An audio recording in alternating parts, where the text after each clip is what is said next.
Jessambi, qui est ce soir chargé de vous nourrir spirituellement, de partager la parole de Dieu avec vous. Bien-aimés, sans plus tarder, prenons notre Bible. Je l'ai dit, nous allons passer à l'écoute de la parole de Dieu et nous prenons notre Bible dans le livre de Matthieu. Matthieu chapitre 28.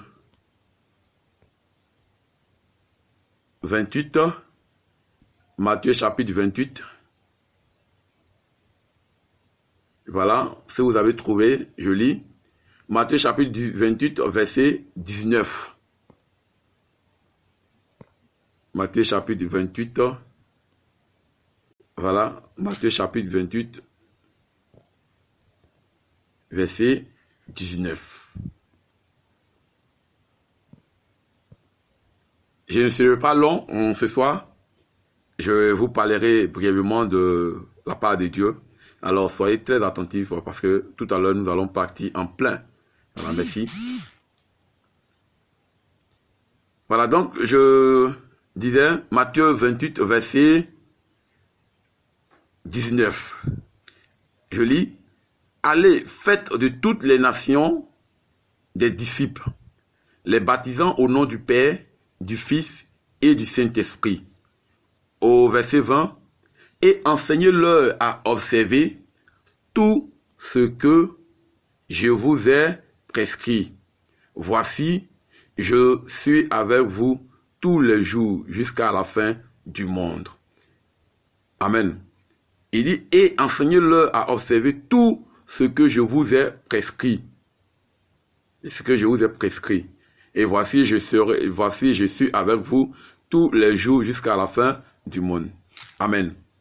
Seigneur, bénis ta parole. Permets que, Seigneur, ce message tombe dans de bonnes terres, afin que l'Éternel des armées, Dieu Tout-Puissant, nous soyons enrichis, nous soyons véritablement enseignés.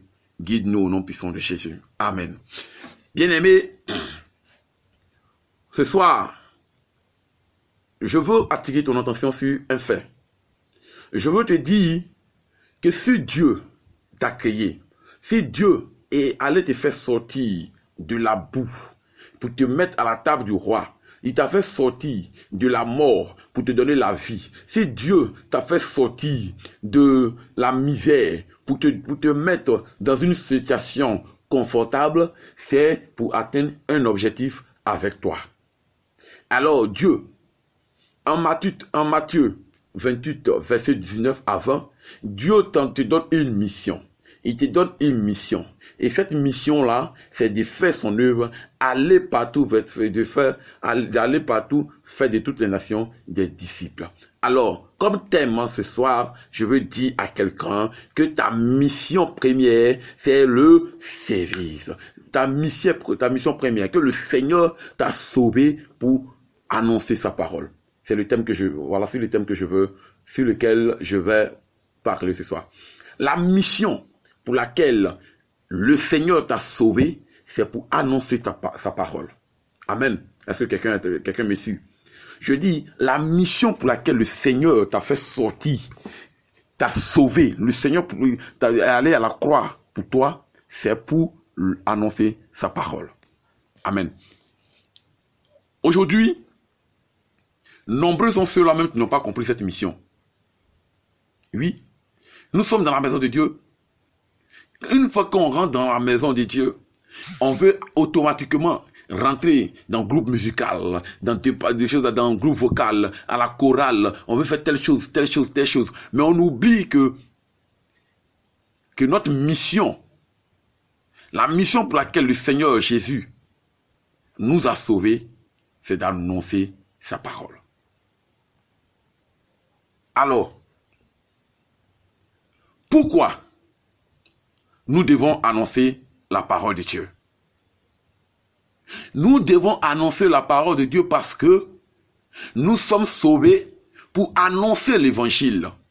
Nous sommes sauvés pour répandre, pour rendre témoignage du royaume des cieux.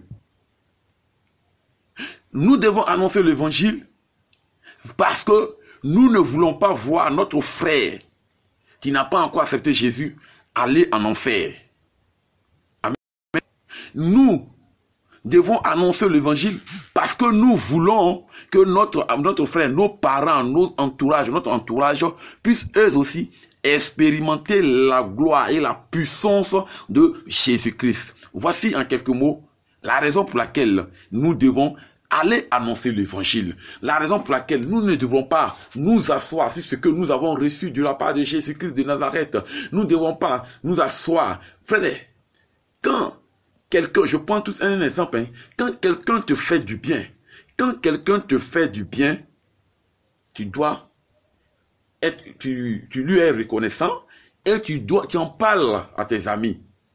Voici, cet homme-là, celui-là, j'étais dans telle situation, il m'a soutenu. Mais si nous le faisons pour nous les hommes, ce n'est pas pour Dieu qui nous donne le souffle de vie par jour que nous ne le ferons pas. Alors il est très important pour nous de nous lever et aller annoncer l'évangile, d'aller parler de la part de Dieu, d'aller dire les bienfaits de Jésus-Christ de Nazareth dans notre vie. Amen. C'est à cela que le Seigneur nous a appelés et c'est ce qu'il attend de nous. N'ayons pas honte, levons-nous et allons annoncer la parole de Dieu. Amen. Voilà. Le deuxième point. Le premier point, nous avons parlé de pourquoi. Le deuxième point, on dira comment ou bien qu'est-ce qu'il faut dire, qu'est-ce qu'il faut faire. C'est vrai, on va se lever.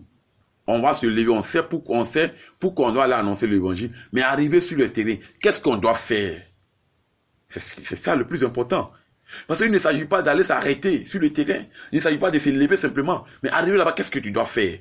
La Bible dit, enseigne-leur ce que Jésus t'a prescrit. C'est ce que tu dois aller faire. Tu dois aller enseigner ce que l'Éternel Dieu t'a prescrit dans sa parole. Tu dois aller partager la parole de Dieu. Tu dois aller dire qui est ton sauveur. Tu dois aller dire qui est ton créateur. Tu dois aller dire qui est Jésus-Christ de Nazareth. Parce que en réalité, quand la Bible dit enseigner, ça veut dire que déjà, les gens, ils ont l'information. Mais en réalité, ils n'ont pas la connaissance profonde de ce qu'ils savent. Oui. Ils ont l'information, mais ils n'ont pas la connaissance profonde de ce qu'ils savent. Alors, il faut aller annoncer, il faut aller enseigner. Enseigne-leur que ton Dieu, le Jésus-Christ de Nazareth, que Jésus est Dieu, que Jésus revient bientôt, que le royaume des cieux est proche. C'est ce que tu dois l'enseigner. Oui. Va, lève-toi, mon frère. Si tu ne te lèves pas pour aller enseigner, pour aller dire que le royaume des cieux est proche, tu ne te lèves pas pour aller annoncer que Jésus est Dieu, tu ne te lèves pas pour aller annoncer que le salaire est gratuit, le salaire du péché, c'est la mort, mais le don gratuit de Dieu, c'est la vie éternelle. Va leur enseigner, va leur parler de Jésus-Christ de Nazareth. C'est la raison pour laquelle le Seigneur t'a sauvé. Oui, nombreux sont des personnes qui ont l'information qu'ils ne connaissent pas. Je prends l'exemple des musulmans. Regardez, eux-mêmes quand tu prends leur livre, ils disent que Jésus n'est pas Dieu. Quand tu causes avec un musulman, il te dit Jésus n'est pas Dieu. Mais en réalité, quand tu prends le livre, tu verras que Jésus est Dieu. Comment un homme qui n'est pas Dieu peut être pur?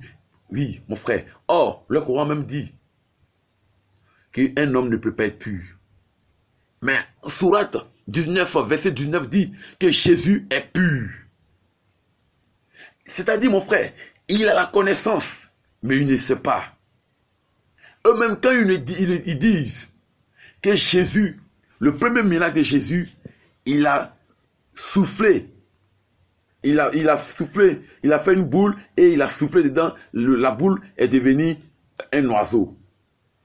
Mais qui peut faire, qui peut accorder le souffle de vie à une pierre ou bien à quelque chose qui n'a pas le souffle de vie, si ce n'est que Dieu. Mais si Jésus l'a fait, c'est qu'il est Dieu.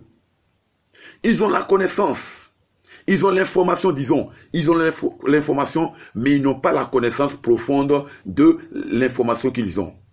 Alors c'est à nous les chrétiens de nous lever pour aller annoncer l'évangile, pour aller parler de Dieu, pour aller proclamer, pour aller dire Jésus revient bientôt, Jésus revient bientôt, Jésus revient bientôt, Jésus revient bientôt. Mon frère, si tu ne te lèves pas pour aller annoncer l'évangile, si ton frère meurt dans le péché, il meurt dans le péché, mon frère, ton sang sera sur ta main, parce que c'est toi qui es le coupable, c'est toi qui l'as tué, parce que tu savais que lui, la voie qu'il emprunte, c'est la voie du péché, de l'enfer, mais tu ne lui as rien dit. Donc s'il meurt, toi aussi, mon frère, tu seras jugé parce que tu ne lui as pas dit la vérité.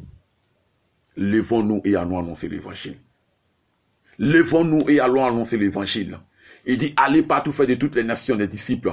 Enseignez-leur ce que je vous ai prescrit. Le Seigneur nous demande d'aller enseigner. Et il termine par dire, pour dire qu'il sera avec nous. Mon frère, ne crains rien. Quelle que soit la personne qui sera en face de toi, quelle que soit sa puissance, toi, va simplement lui annoncer, va simplement lui parler de Jésus. Et tu verras que le Seigneur Jésus-Christ de Nazareth, lui-même se chargera d'arroser la parole que tu as sémée dans le cœur de cette personne qui a reçu ta parole. Dans le cœur de cette personne qui a reçu ta parole. Alors lève-toi, sans hésiter.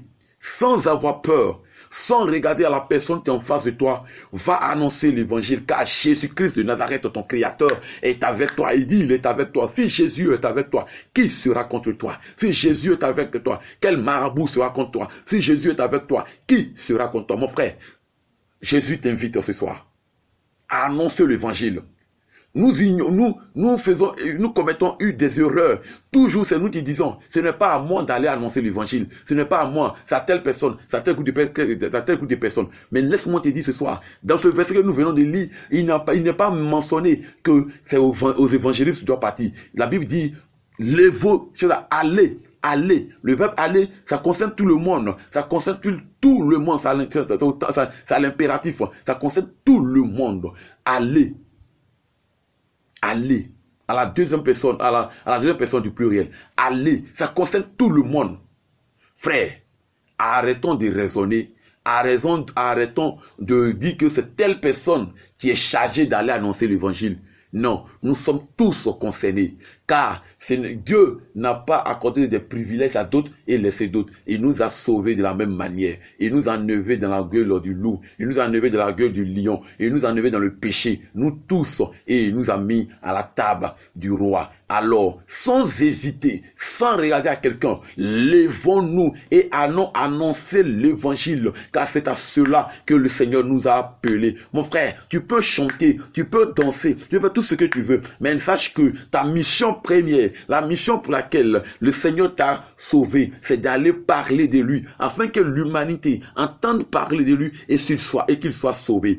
Frère, ce soir, sœur, toi qui m'entends, sache que le Seigneur compte sur toi pour que le monde entier soit touché par sa parole. Ne redis pas que c'est à telle personne d'annoncer l'évangile. Mon frère, chacun de nous sera jugé en fonction de la mission qu'il a accomplie sur cette terre.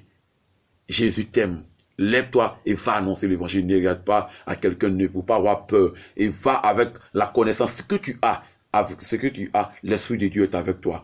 Amen. Que Dieu bénisse chacun. La conclusion, c'est que je voulais dire, je voulais encourager tout un chacun à aller annoncer l'évangile. Que Dieu nous bénisse au nom de Jésus. Seigneur, merci pour cette parole. Merci de nous avoir permis d'écouter ta parole. S'il te plaît, Seigneur, permets que ces paroles nous fassent du bien, soit notre partage, notre bouclier. Au nom puissant de Jésus, arrose ces paroles dans notre cœur et donne-nous la force d'aller annoncer ta parole. Merci au nom de Jésus que je prie. Amen. Merci à vous de nous avoir suivis sur la voie des chantres de l'Éternel FM. Merci à tous, que Dieu vous bénisse. Restez connectés sur la voie des chantres FM et à demain matin. Restez connectés, que Dieu vous bénisse encore. Amen.